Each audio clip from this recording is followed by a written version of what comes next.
इन दिनों बागेश्वर धाम के मुख्य पुजारी धीरेन्द्र शास्त्री काफी चर्चा में हैं। उनके चर्चे सोशल मीडिया पे रुक नहीं रहे और टीवी पे उनके चमत्कारों का लाइव टेलीकास्ट चल रहा है। लेकिन क्यों दी जा रही है धीरेन्द्र शास्त्री को इतनी तवज्जो? माना उनके रहन सहन और बातचीत के तरीके में काफी मात्रा में सोशल मीडिया कंटेंट है, लेकिन आइए जानते हैं उनकी पूरी कहानी। धीरेन्द्र कृष्ण गर्ग बागेश्वर धाम सरकार के नाम से जाने वाले एक भारतीय कथावाचक हैं। शास्त्री भारत के मध्य प्रदेश राज्य के छतरपुर जिले के ग्राम गढ़ा के प्रसिद्ध धार्मिक तीर्थ स्थल बागेश्वर धाम सरकार के पीठाधीश हैं। उनका जन्म 5 जुलाई 1996 को छतरपुर जिले के गढ़ा गांव में एक गर्ग परिवार में हुआ। धीरेन्द्र कृष्ण शास्त्री का बचपन उनके ही गांव में बीता। विकिपीडिया के अनुसार वह एक सामान्य गरीब परिवार से ताल्लुक रखते हैं और उन्होंने अपनी प्रारंभिक शिक्षा गांव के ही सरकारी स्कूल से प्राप्त की। अपने बचपन में आसपास के गांव में वे भीख मांगकर रामचरितमानस और सत्यनारायण कथा सुनाकर जीवन व्यापन करते थे। ये मैं नहीं, ये विकिपीडिया कहता है। धीरेन्द्र शास्त्री के दादा और पिता के बाद धाम के प्रमुख के रूप में सेवा करने वाली तीसरी पीढ़ी हैं। कथित तौर पर शास्त्री को भगवान हनुमान ने स्वयं आके बागेश्वर धाम सरकार के पीठाधीश्वर बनने और समाज सेवा के लिए काम करने का निर्देश दिया था। उनके अनुसार न ही वह किसी देवता के अवतार हैं, न ही वह कोई तांत्रिक हैं, मात्र एक साधारण मानव हैं जिनके पास हनुमान जी का आशीर्वाद है। धाम में शास्त्री एक दिव्य दरबार का आयोजन करते हैं, जहां ऐसा माना जाता है कि वह अपनी दैवीय शक्तियों से लोगों की सभी शारीरिक, मानसिक, आर्थिक और सामाजिक पीड़ाओं को ठीक करते हैं, जो उन्हें स्वयं भगवान हनुमान से मिली थी। माँ की भावना है। कहती है बहू ला दो। हाँ, कई बार चर्चा करती है, शादी के लिए कहती है। तो कोई नहीं, माँ है, उनका ममत्व तो ऐसा है। माँ की जिद के कारण ही हमारे गुरु जी ने आज्ञा दी हमें और हमने हाँ कहा, जगत गुरु भगवान ने। तो आप सोच रहे हैं शादी के लिए? डेफिनेट। कब करेंगे शादी? जल्दी। कितनी जल्दी? 2 साल के अंदर, 3 साल के अंदर, 2-3 साल। ऐसा भी नहीं कि 3 साल के अंदर हो ही जाएगी, फिर बाद में आप दिखाओ देखिए कितना बड़ा झूठ बोल रहा बागेश्वर सरकार। तो 3 के 4 भी हो जाएंगे।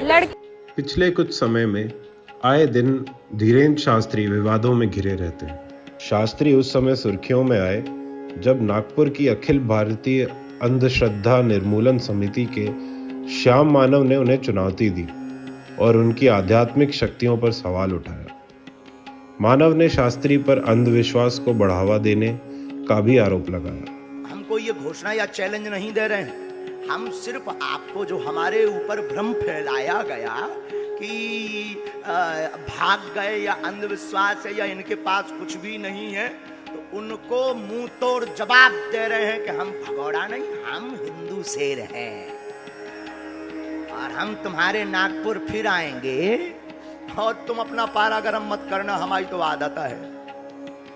उनके खिलाफ जितने भी केस दर्ज होते उसमें उन्हें क्लीन चिट मिल जाती।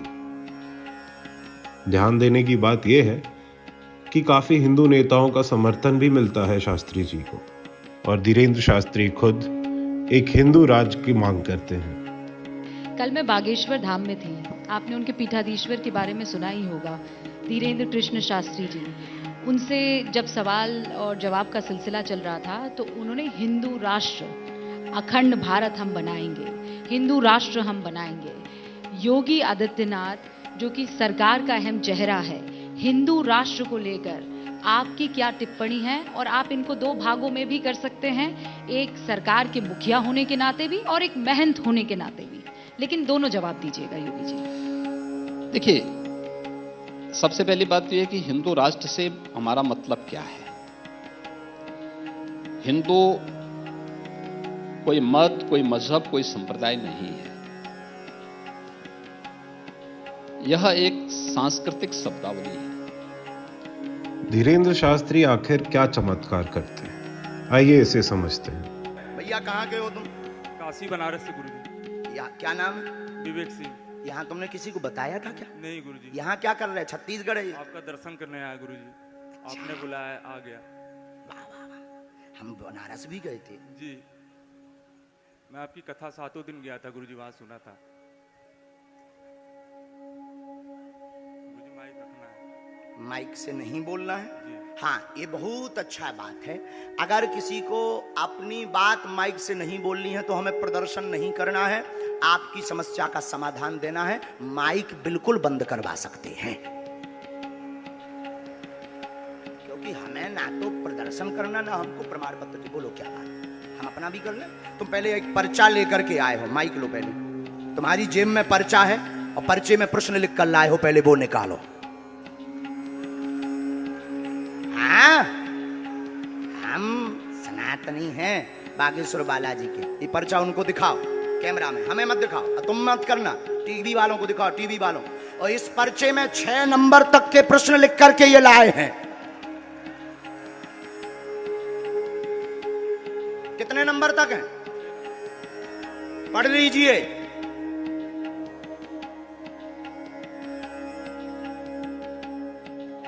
पढ़ लीजिए। और ये सनातन के ऊपर उंगली उठाने वालों के मुंह पर तमाचा है। क्या तुम लोगों ने लिया? कैमरे में लिया?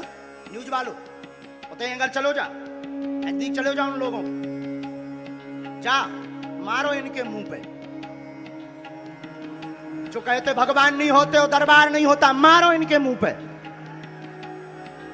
और इस आदमी को ले जाओ एक कोने में, लगो इसमें मार। ये हमसे मिला तो नहीं है, इसने किसी को बताया तो नहीं है, बताओ। 6 नंबर तक प्रश्न है। पहले नंबर पर बालाजी की कृपा का प्रश्न लिखा होगा। पहले नंबर पर इसने जो प्रश्न लिखा होगा बालाजी की कृपा का लिखा होगा, फिर बहन के बारे में लिखा होगा। इनके दिव्य दरबार में हजारों की संख्या में श्रद्धालु आते हैं, जिनमें से हर रोज किसी एक के नाम की पर्ची निकलती है। जिस श्रद्धालु की पर्ची निकलती है उन्हें स्टेज पे धीरेन्द्र शास्त्री के सामने बुलाया जाता है। फिर धीरेन्द्र शास्त्री एक पर्ची पे कुछ लिखते हैं। उसके बाद धीरेन्द्र शास्त्री उस श्रद्धालु से उसकी परेशानियां पूछते हैं। उसके ठीक बाद उस पर्ची में वही परेशानियां लिखी मिलती हैं। अब कुछ इसे चमत्कार मानते हैं, कुछ अंधविश्वास।